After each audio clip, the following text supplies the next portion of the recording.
So hallelujah. Hallelujah. Hallelujah. So परमेश्वर का धन्यवाद। परमेश्वर ने एक बार फिर मौका बख्शा के घर में आकर हम परमेश्वर के वचन को हम सुन सकते हैं, है ना? बिल्कुल ध्यान पूर्वक सुनना है सभी लोगों ने। आज का वचन का शीर्षक है जवानों की जवानी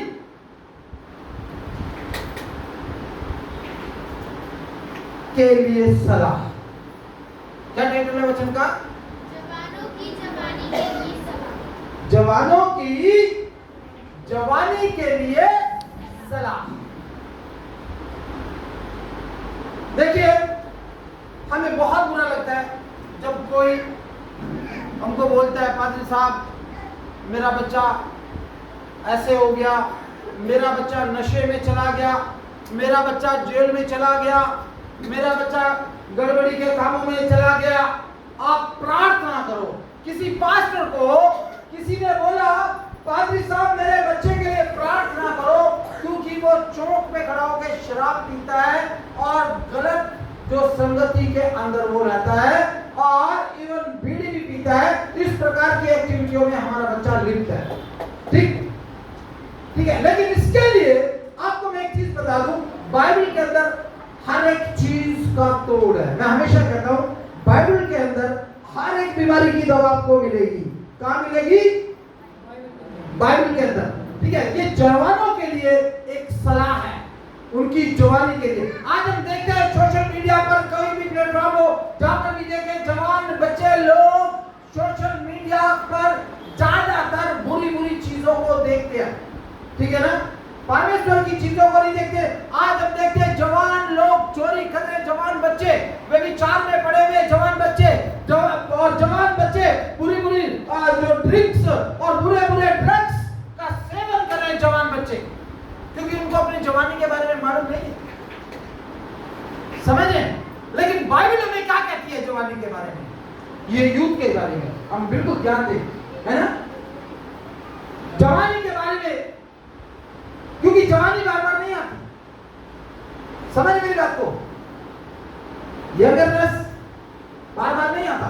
आपने देखा होगा पादरी साहब जब पहले आया था क्या थे, होगा हमें थोड़ा बहुत जवान, अब देखो, है ना? अभी देखो मैं बहुत बुरा हो गया, लेकिन बाइबल के अनुसार मैं अभी भी बहुत जवान हूँ। हालेलुया। परमेश्वर में मैं बहुत जवान हूँ। मैं कल पास्टर सुभाष कीर्ति का एक गीत गा रहा था, सुन रहा था, तो उसमें वो बोल रहे थे कि हो सकता है कि मैं बूढ़ा हो गया हूँ, है ना? हो सकता है कि मैं बूढ़ा हो गया हूँ, लेकिन मैं परमेश्वर में अपने खुदा में बहुत जवान हूँ। हालेलुया, है ना? जो ये यूथ है, जो ये जवानी है, हमको बार बार नहीं आता। ठीक है, और यही स्टेप होता है, यही कदम होता है जहां हम परमेश्वर को पकड़ सकते हैं, जहां हम अपने फ्यूचर को बना सकते हैं, जहां हम अपने फ्यूचर को बर्बाद कर सकते हैं। आज हम देखेंगे जवानी के 13-13, 14-14 साल के लड़के गलत गलत कामों में पड़े हैं।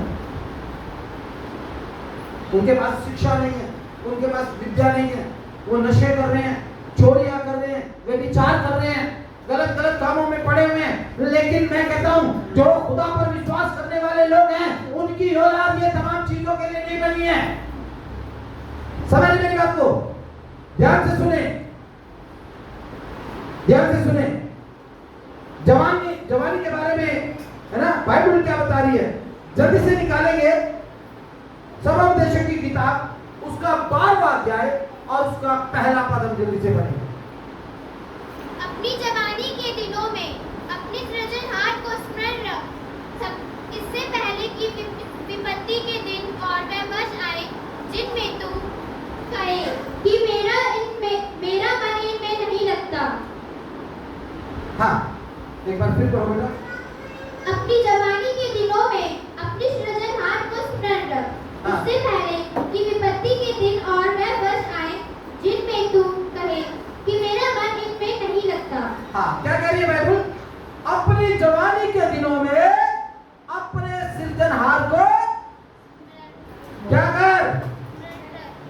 स्मरण रख। इससे पहले कौन से दिन आए? विपत्ति के दिन आए, है ना? तो किसको हमें स्मरण रखना है? सबसे पहले हम कोई, आज हम देखते हैं जवान बच्चे कामों में मस्त है, उनका चर्च से कोई लेना देना नहीं है। कोई एक बार आता है तो 2 हफ्ते 3 हफ्ते महीने के लिए छुट्टी मारता है। जवान बच्चों का इंटरेस्ट नहीं है परमेश्वर में, परमेश्वर से वो लिपट नहीं है, परमेश्वर से वो रिश्ता नहीं है, परमेश्वर के साथ वो अच्छा संबंध नहीं है जो आज एक जवान बेटे बेटी को चाहिए। समझ नहीं बात को? आपको मालूम है शैतान हमेशा इस बात में रहता है किसको फाड़ खाऊं, है ना? और आज अगर जवान भटक रहे हैं तो शैतान उनको भटका रहा है। ये चीज हम बिल्कुल ध्यान में रखें। हमारे खुद के हम प्रयास से या हम खुद की मर्जी से नहीं भटक रहे, हम भटक रहे हैं क्योंकि शैतान हमें कठपुतलियों की तरह नचा रहा है।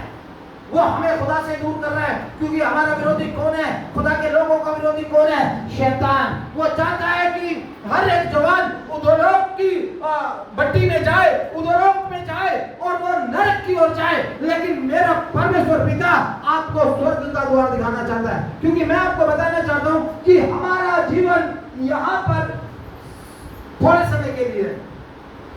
समझ रहे? हमारे जीवन यहां कितने समय के लिए है? थोड़े समय के लिए। और मैं आपको बताता हूं आज की डेट में शैतान जवानों को गुमराह कर रहा है। शैतान चाह रहा है कि इनको खींचकर कहां ले जाओ?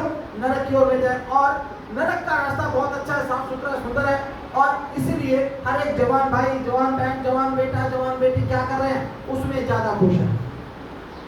आप किसी जवान बच्चे को, जवान बेटे को या जवान बेटी को आप परमेश्वर के बारे में बताना शुरू कर दो, यीशु मसीह के बारे में बताना शुरू कर दो, है ना? बाइबल के बारे में बताना शुरू कर दो, आप प्रार्थना के बारे में बताना शुरू कर दो, वो आपके पास 5 मिनट 10 मिनट हार्डली आधा घंटा ही टिकेगा, फिर वो चला जाएगा।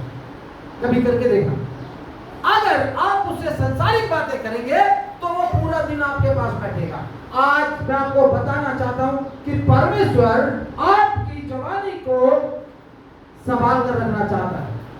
मुझे बड़ा दुख लगा जब ममता का बेटा जेल गया, मुझे बहुत दुख लगा। जिस बच्चे को मैंने छोटा सा देखा, है ना, और वो बच्चा अभी जब थोड़ा जवानी में आया तो वो ड्रग्स लेने लगा, वो नशे करने लगा, और वो ऐसा तुम्हें क्या हुआ? क्या हुआ? वो जेल गया। समझ में आपको, है ना? शैतान चाहता है कि जवान बच्चों को, यूथ को, जवान बहनों को, जवान भाइयों को, जवान बेटों को, जवान बेटियों को नरक की ओर ले जाए। समझ रहे हैं? लेकिन परमेश्वर चाहता है कि आपको स्वर्ग में स्थान दे। ठीक है? हमारा जीवन यहाँ पर खत्म हो जाएगा। बेशक यहाँ एक कम लग्जरी लाइफ हम जी सकते हैं, हम यहाँ पर पाप करेंगे, व्यभिचार करेंगे, गलत बातें करेंगे, नशा करेंगे, लेकिन एक दिन ये जीवन खत्म होना है और हमें यीशु मसीह के सामने जवाबदेही करना पड़ेगा। हालेलुया। तब हम क्या करेंगे? तब हम क्या करेंगे? तब क्या करेंगे भाई? फॉर एग्जाम्पल मैं आपको बताता हूं,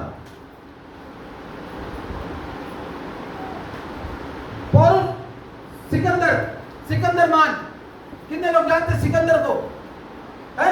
सिकंदर को कोई जानता है क्या? राजा सिकंदर था ना? है? सिकंदर जब मरा था उसने बोला था कि भाई जब मैं मरूंगा और जिस कफन में मुझको रखा जाए मेरे हाथ दोनों बाहर रखना, ताकि मैं लोगों को मैसेज दे दूं कि जितना मर्जी पाप करो, जो कुछ भी है वो सब यही नाश हो जाएगा, लेकिन आपकी धार्मिकता केवल आपके साथ परमेश्वर के सामने जाएगी। समझ रहे बात को? ठीक है? जब वो मरा था उसके हाथ खाली थे, कुछ नहीं किया था उसके साथ, केवल उसके कर्म थे। आज जवान लोगों को